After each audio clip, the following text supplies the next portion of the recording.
국내 증권사들이 영업부진 등으로 폐업하거나 몸집을 줄이고 있습니다.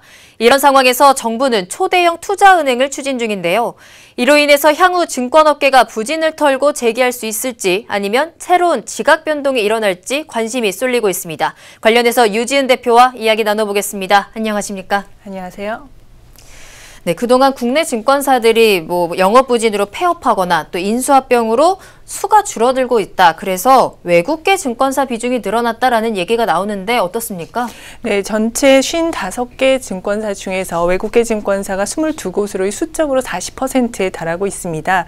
2010년 말만 해도 증권사 총 62곳 중에서 국내 증권사가 41곳, 외국계가 21곳이었는데요. 그동안 그 국내 증권사 중에 일부가 영업부진으로 폐업하거나 M&A가 되거나 매각되어서 8곳이 줄어든 반면에 외국계 증권사는 한 곳이 새로 진출하면서 그 숫자가 많이 늘어났습니다. 네. 그동안 국내 증권사들의 좀 사건, 사고가 많았던 것 같은데 그 때문이었을까요? 네, 우선 그 영업부진을 겪은 회사도 있었고, 인수합병, 매각된 회사도 있었고, 사건, 사고를 겪은 회사도 있었죠. 애플투자증권과 두산그룹 계열사인 B&G증권이 영업부진으로 인해서 2014년 말에 폐업을 했고요. 주문사고 사태를 겪었던 한맥투자증권도 결국 문을 닫았죠. 네. 그리고 동양증권은 또 동양사태를 겪으면서 대만에 매각되어서 유안타증권으로 간판을 바꿔 달았습니다. 또 실적 악화 매각 이슈로 인해서 이 현대증권과 IM투자증권 그리고 대우증권, 프루덴셜증권 등이 각각 KB증권, 메리츠증권, 미래에셋대우증권, 한화증권에 매각되었죠. 네. 네, 또 올해 6월 말에는요. 중국 본토증권사 중에서는 최초로 중국 초상증권이 현지법인 형태로 진출을 했고요. 9월에는 일본계 미즈호증권이 사무소를 내고 지점을 내고 영업을 시작했습니다. 네, 외국계 증권사가 이 숫자적으로는 40%에 달하기는 하지만 직원 수나 영업으로 봐서는 비중이 훨씬 작은데요. 그렇군요. 우선 전체 증권사 임직원 비중 중에서 외국계가 차지하는 비중은 8.5%밖에 되지 않습니다. 네. 그리고 자산은 전체 증권사의 6.9%, 약 27조 5천억 원 정도 되고요. 또 상반기 영업이익 기준으로 보면 3,200억 원으로 전체 증권사의 한 13%를 차지하고 있습니다. 그렇군요. 수는 조금 늘었다고 하지만 자산이라든지 이익 부분에서는 그렇게 아직 비중이 큰 상황은 아닌 거군요. 네. 그런데 이렇게 최근에 국내 증권사들이 영업부진을 겪게 된 이유는 어디에 있을까요? 글쎄요, 이제 전체적으로 모두가 계속 어려웠다 이렇게 보기는 좀 힘들지 않을까 생각하고요. 네. 좋았을 때도 있었고 또 어려웠을 때도 있었죠. 다만 이렇게 매각되거나 아니면 폐업을 하거나 하던 증권사들은 이런 좀 어려운 시기를 견뎌내는데 어려움이 많았지 않았을까 싶은데요. 네. 네, 금융위원회는 국내 증권사에 대한 신규 설립인가를 한동안 내주지 않았었습니다. 그러다가 2008년에 한꺼번에 한 8개사 이상을 내주게 되는데요. 그래서 그 전에는 53개사였던 통틀어서 53개사였던 증권사가 61개사까지 증가를 하게 됐습니다. 네. 시장의 파이가 그렇게 커지지 않은 상황에서 그리고 이후에 그 금융위기가 2008년에 있지 않았습니까?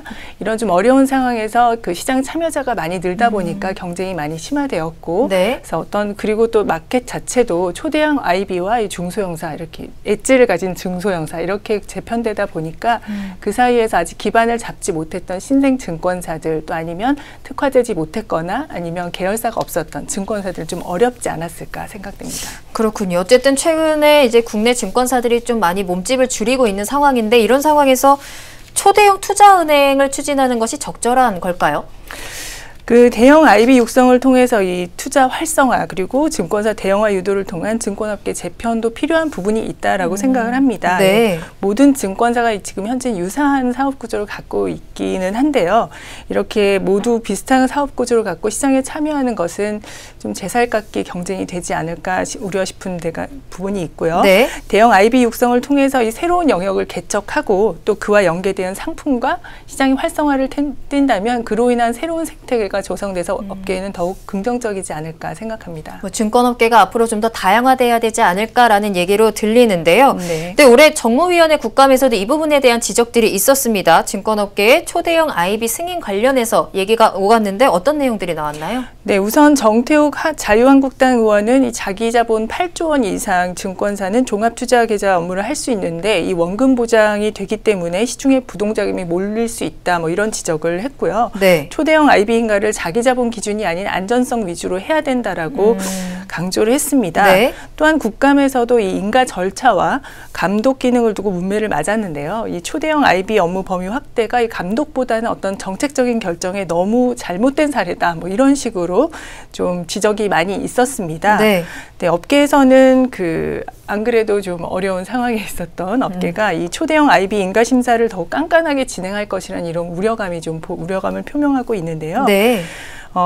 기왕에 뭐 이렇게 정부에서는 기왕 이렇게 된 마당에 은행 수준의 어떤 자기자본 규제를 가하자, 뭐 이런 얘기가 나오고 있어서 좀 우려감이 더 커지고 있는 것 같습니다. 네. 이 대형 증권사들은 그동안 덩치를 불리는 동시에 이 대주주의 어떤 자본 적격성 문제에 대해서는 좀 대비를 해오고 점검을 해왔던 측면이 있었는데요. 네.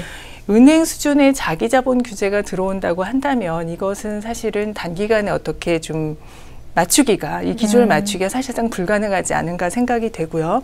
또 게다가 이 불안전 판매 등에 따른 어떤 감독원의 제재, 대주주 적격성 미비 사항 등에 대해서 이미 지적 사항이 있었기 때문에 네. 업계는 상당히 긴장하고 있는 모습입니다. 그렇군요. 이 부분에 대해서 은행들은 사실 좀 우려를 하는 입장이 아닙니까? 뭐 본인들의 먹거리를 좀 뺏길까 봐 걱정하는 입장이라고도 하는데 이렇게 우려의 목소리가 많이 나오고 있는 상황에서도 정부가 계속해서 초대형 투자은행을 추진하고 있거든요. 그 이유는 뭘까요?